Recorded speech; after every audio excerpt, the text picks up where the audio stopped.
সুন্দর দেখো কুমড়ো শাক হয়েছে, তাই কুমড়ো পাতা কাটছি।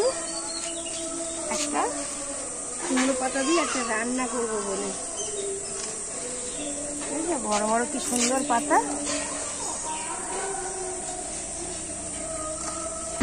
কুমড়ো পাতা কেটে নিয়ে এসেছি, নিয়ে এসে ভালো করে ধুয়েও নিয়েছি। দেখো কি সুন্দর বড় বড় কচি কচি কুমড়ো পাতা।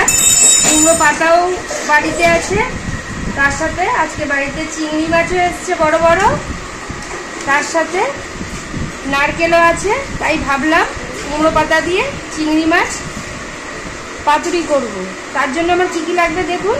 কুমড়ো পাতা তো কেটেই রেখেছি, চিংড়ি মাছটাকেও ধুয়ে কেটে রেখে দিয়েছি, তার সাথে নারকেলটা কেটে অর্ধেক রেখেছি, এটাকে কুড়িয়ে নেব। যাই হোক, আমি তনুশ্রী, আমার রান্নাঘরে প্রতিদিনের মতন আজকে আবার একটা রেসিপি নিয়ে চলে এসেছি। আমার রেসিপিটা দেখার জন্য সবাইকে জানাই স্বাগত। আশা করি আপনারা ভালোই আছেন, আপনাদের ভালোবাসায় আমিও ভালো আছি।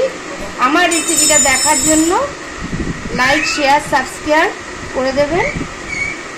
এটা দেখে যদি ভালো লেগে থাকে তাহলে প্রতিদিনের মতন ভালোবেসে পাশে থেকে একটা লাইক, শেয়ার, সাবস্ক্রাইব করে দেবেন। এটাই। যাই হোক, রেসিপিটা কী করে করছি এটাই দেখে নিন।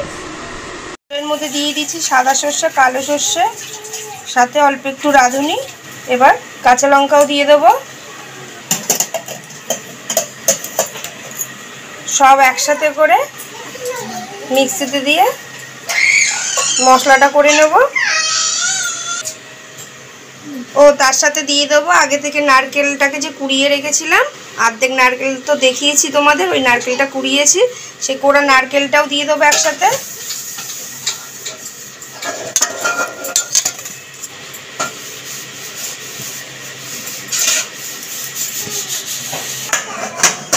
অল্প একটু জল দেব, দিয়ে ব্যাস ঢাকনা আটকিয়ে মিক্সিতে বসিয়ে একটু ঘুরিয়ে নেব।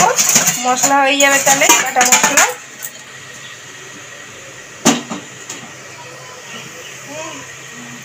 মিক্সিতে বসিয়ে মশলা করে নেব।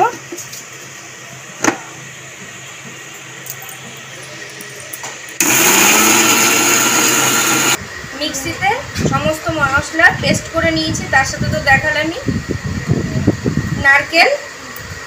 এই পেস্ট করা মশলার মধ্যে দিয়ে দেবো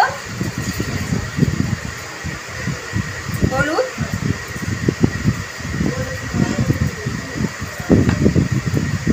আমি চিংড়ি মাছ কেটে নুন মাখিয়ে রেখে দিয়েছিলাম বলে তাই অল্প করে নুন দেব এই পেস্টের মধ্যে।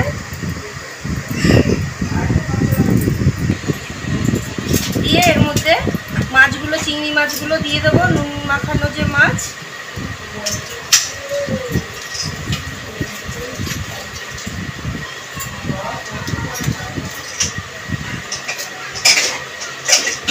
ভালো করে মাখিয়ে নেব মশলা দিয়ে। চিংড়ি মাছটাকে ভালো করে মাখিয়ে নিয়েছি। এবার সরষের তেলও দিয়ে দেবো।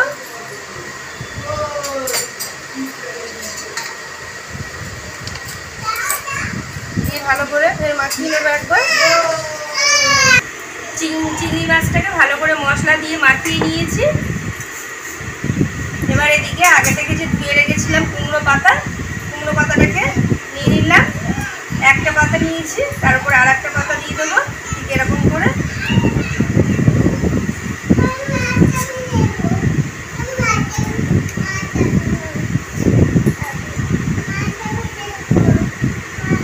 দিয়ে চিংড়ি মাছটা দিয়ে দেবো এর উপরে।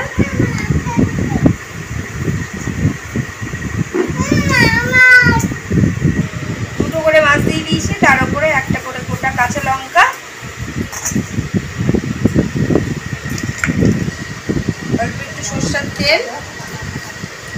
ব্যাস, এবার এটাকে আমি মুড়িয়ে নেব।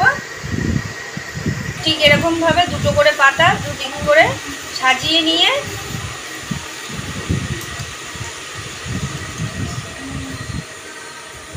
ওর উপরে দিয়ে দেবো চিংড়ি মাছ।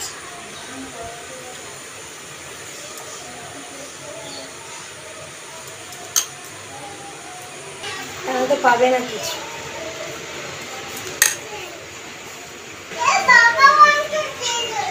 কাঁচা সরষের তেল দিয়ে দিলাম। এবার ঠিক ওরকম করে মুড়িয়ে নেব।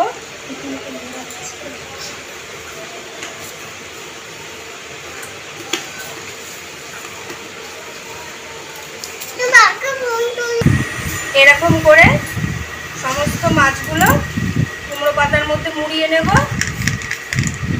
থেকে গ্যাস অন করে দিয়েছি, দিয়ে খালি কড়াই বসিয়ে দিয়েছি। খালি কড়াই গরম হয়ে গেছে, কড়াইতে দিয়ে দেবো সরষের তেল অল্প একটু,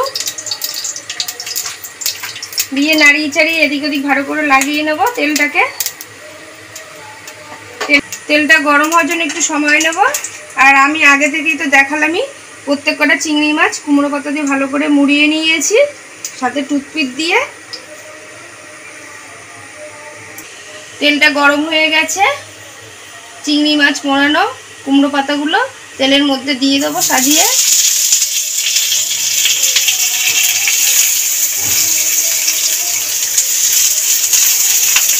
ব্যাস, একটা ঢাকনা দিয়ে দেবো, কিছুক্ষণের জন্য একটু ঢাকা দিয়ে রাখবো। গ্যাসটাকে লো ফ্লেমে করেও রেখে দিয়েছি। এই রেসিপিটা পুরোপুরি লো ফ্লেমেই হবে। বেশ কিছুক্ষণ হয়ে গেছে, ঢাকাটা এবার খুলে দেব।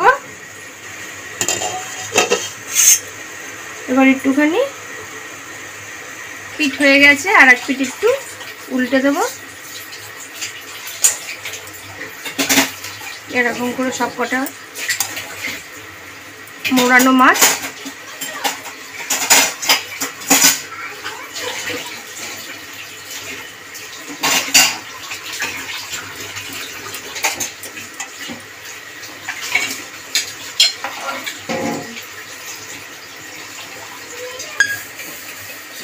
ব্যাস, সবকটা মোড়ানো মাছ উল্টে দিয়েছি। পাতা দিয়ে জল বেরোতেও শুরু করে দিয়েছে, তাই গ্যাসটাকে আমি একটুখানি হাই ফ্লেমে করে দিলাম। এক পিঠ তো হয়েই গেছে সেদ্ধ আর ভালো করে ভাজা ভাজা, উল্টো পিঠে তো তাই ঘুরিয়ে দিলাম। এরমভাবে কিছুক্ষণ ধরে হবে। হয়েই এসছে প্রায় চিংড়ি মাছ ভাপা।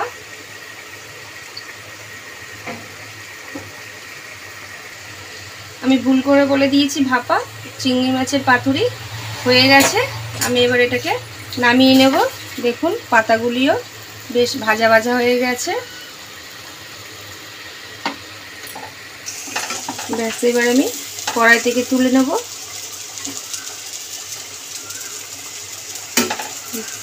দেখা যাবে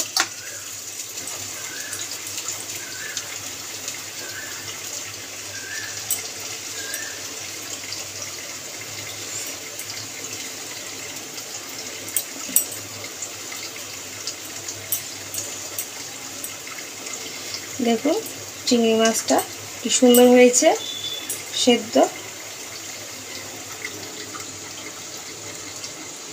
কুমড়ো পাতায় দিলাম কেন, পাতাটাও ভাজা ভাজা হয়ে যায়, সেদ্ধ হয়ে যায় ভালো মতন। এটা খাওয়া যায় ভাতের সাথে, দারুণ লাগে। তাই জন্য কুমড়ো পাতায় দিয়ে আজকে আমি করলাম চিংড়ি মাছের পাতুরি। আপনারা চাইলে কলা পাতাও করে খেতে পারেন। আমার রেসিপিটা যদি দেখে ভালো লেগে থাকে তাহলে প্রতিদিনের মতন পাশে থেকে লাইক শেয়ার সাবস্ক্রাইব করে দেবেন। ভালো থাকবেন, সুস্থ থাকবেন। Thank you.